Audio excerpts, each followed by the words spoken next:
बिस्मिल्लाहिर्रहमानिर्रहीम। अस्सलाम वालेकुम। आप देख रहे हैं नेक्स्ट ऑन यूट्यूब चैनल। मैं हूं यासिर खान। आज हम इस सीरीज़ का आगाज़ करने जा रहे हैं जिसका हमने नाम रखा है गपशप। आज की जो पहली एपिसोड है इसमें हमारे साथ जो है बहुत अच्छे प्रोग्रेसिव फार्मर उस्मान खालिक साहब हैं जो कि अल खालिक ज़रई फार्म के ओनर हैं और माशाल्लाह इनकी फार्मिंग बहुत ज़बरदस्त है। तकरीबन 400 एकड़ की ये फार्मिंग कर रहे हैं। साथ इनका जो है अल खालिक ज़रई यूट्यूब चैनल के नाम से जो है वो चैनल भी है यूट्यूब के ऊपर। और इसके अलावा माशाल्लाह से उस्मान भाई का कोल्ड स्टोर है, बहुत सारे मल्टी काम कर रहे हैं। तो इसीलिए आज मैं नई जो सीरीज़ आगाज़ करें इसका मेन मकसद हमारे गपशप जो है 5 मिनट की गपशप होगी। और इसमें हम सबसे पहले उस्मान भाई का शुक्रिया अदा करते हैं कि उस्मान भाई ने अपना टाइम दिया। और उस्मान भाई इस जो गपशप का है इसी के अंदर हमारा मेन मौजू होता है कि हम इसको सीरीज़ को लेके जाना चाह रहे हैं कि मौजूदा जो हालात होते हैं फसलों के उसके मुताबिक गपशप है। तो आप क्या समझते हैं कि 2022 का जो ये साल चला है इसके अंदर आपके एरिया में जो फसलें हैं कौन कौन सी अभी तक फसलें काश्त हो चुकी हैं 2022 से जो है शुरू की? इसमें इस वक्त जो फसल चल रही है वो धान की है। पहले तो लोग इतना जो है ना धान को लगाना नहीं चाह रहे थे क्योंकि लाइट का बड़ा इशू था। तो अब बारिशें काफ़ी ज़्यादा हो रही हैं तो लोगों ने धान जो है ना लगाना शुरू कर दिया है। इस वक्त जो धान लग रहा है वो 1509 जो है वो सबसे ज़्यादा लग रहा है। अब तो लोगों के पास जो पनीरी है वही शार्ट हो गई है। लोग अब भी पनीरी काश्त कर रहे हैं 1509 की। उससे पहले जो है एरी फाइन लगा है, हाईब्रिड जो है मुख्तलिफ कंपनीज के लगे हैं। ठीक है, अब माशाल्लाह एरी फाइन की कटाई भी हो रही है जो 1700, 1750, 1800, 1900 रुपये तक जो बिक रहा है। लेकिन वो क्वालिटी नहीं है। क्वालिटी इसलिए नहीं है क्योंकि बारिशें बहुत ज़्यादा हो गई हैं जिसकी वजह से ना मूंजी गिर गई है और मूंजी का रंग जो है ना वो काला हो गया है। और जो हाईब्रिड है वो सारे माशाल्लाह खड़े हुए हैं। वो तकरीबन कोई 10 अगस्त तक कटाई जो है ना मतलब है उनकी।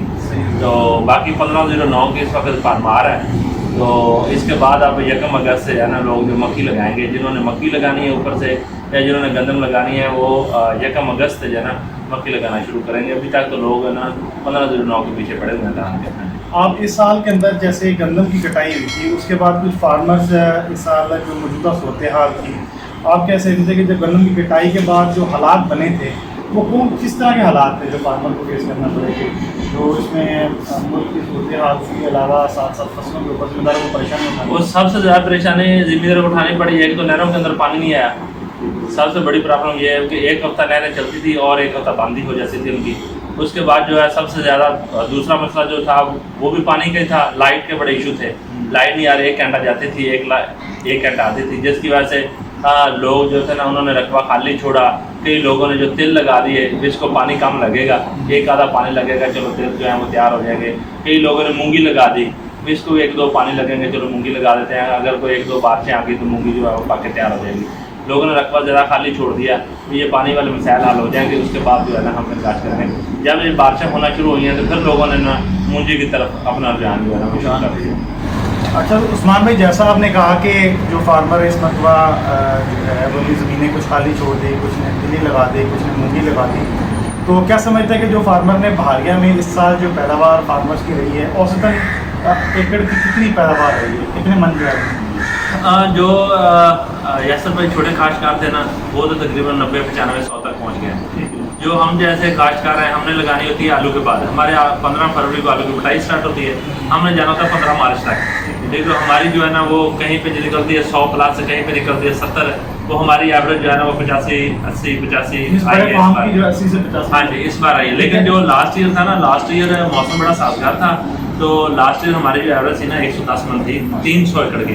इस दफ़ा जो है 248 एकड़ मक्की थी मेरी और मेरी एवरेज जो है ना 80 से 82 मन जो है ना एकड़ रहेगी। और अल्हम्दुलिल्लाह रेट बड़ा अच्छा रहा है, ठीक हो गया। मौसम में हीट बहुत ज़्यादा थी जिसकी वजह से मक्की काफ़ी डिस्टर्ब हुई है।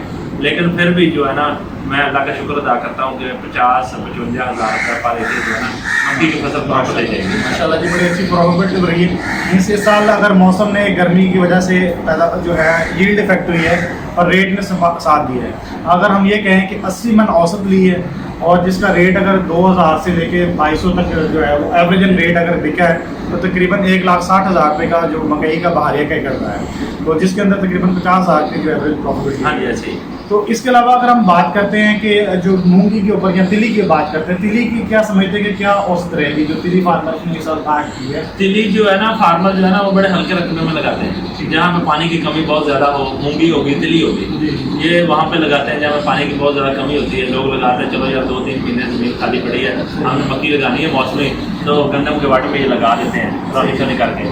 और जो अच्छे दिल रह जाते हैं, जो थोड़ी सी मेहनत कर लेते हैं, वो 1-2 स्प्रे अच्छे कर लिए, उनकी तिली जो है ना वो 8 से 10-11 मन तक निकल जाती है।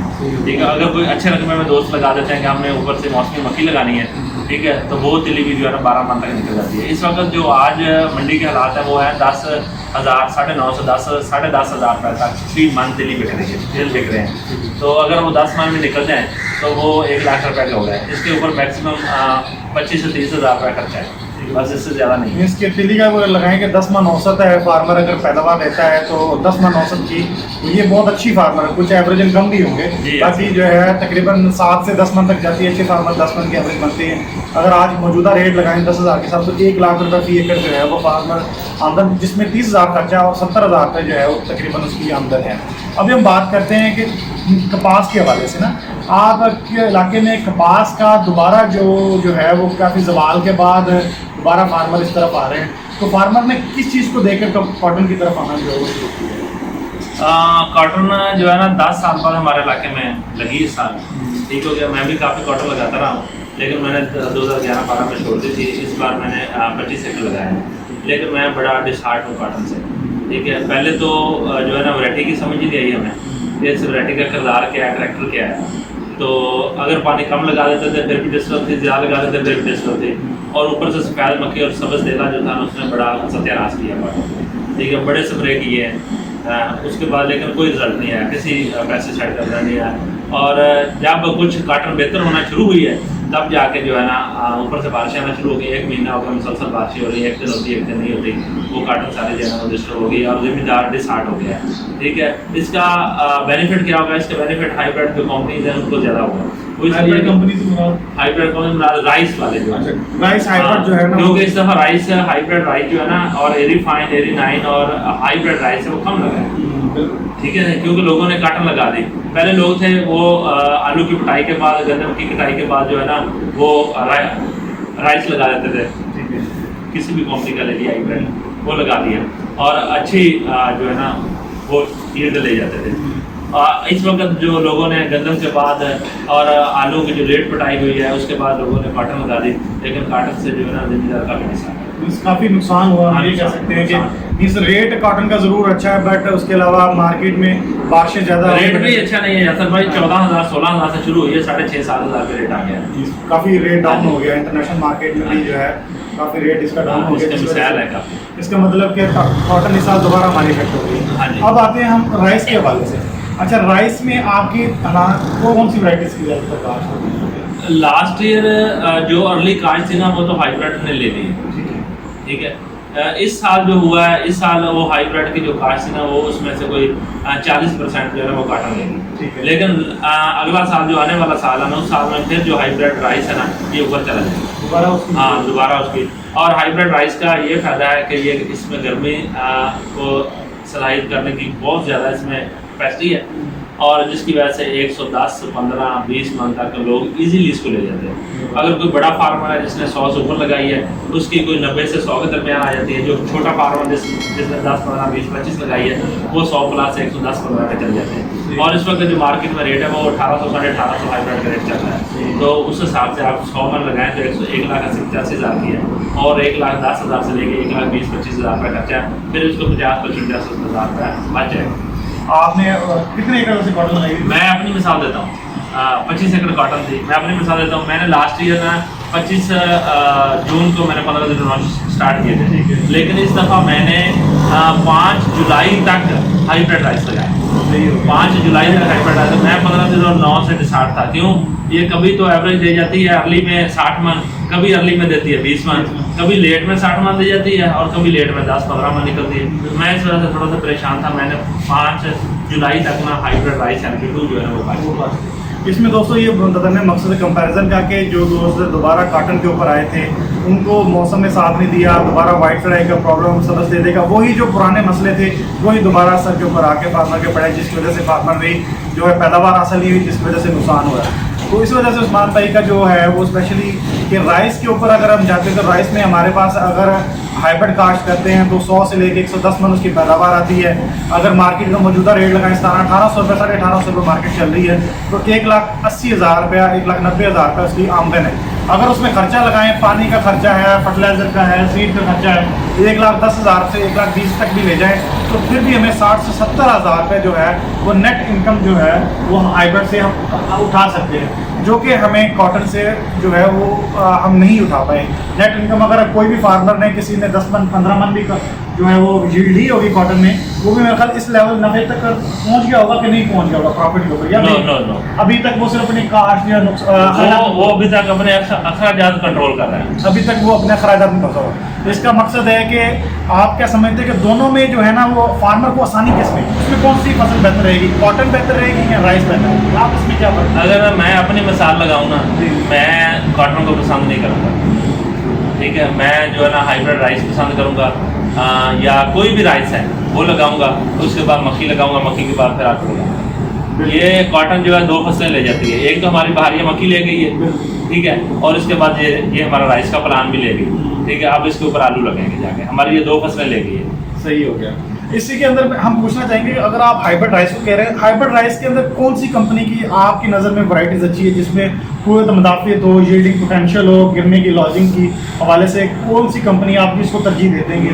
मैं हकीकत पे जो मबनी बात है वही करूँगा, क्योंकि मैं एक फार्मर हूँ। मैंने 2-3 साल पहले टार्जन का रोशन भी लगाया है, सन करब का डायमंड भी लगाया है, तारा का 786 भी लगाया है, काफ़ी सारी वैरायटियाँ मैंने लगाई हैं। ग्रीन रेड का मुख्तावर भी लगाया है, और गार्ड सीड का LP2 भी लगाया है, और LP18 भी लगाया है। मैंने जो अच्छा समझा है वो LP2 है और LP18, इन दोनों की एवरेज जो है ना वो कोई भी हाइब्रिड वैरायटी इन दोनों को नहीं पहुँचती।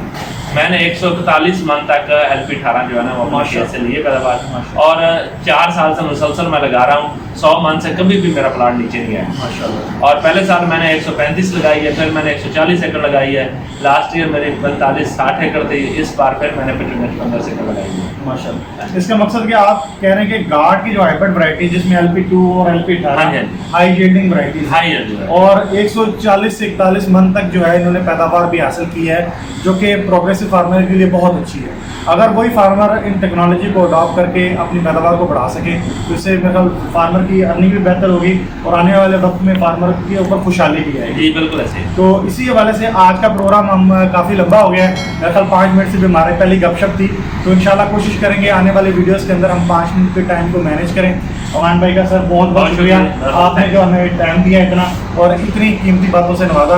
तो अब तक के लिए इतना ही, अल्लाह हाफ़िज़।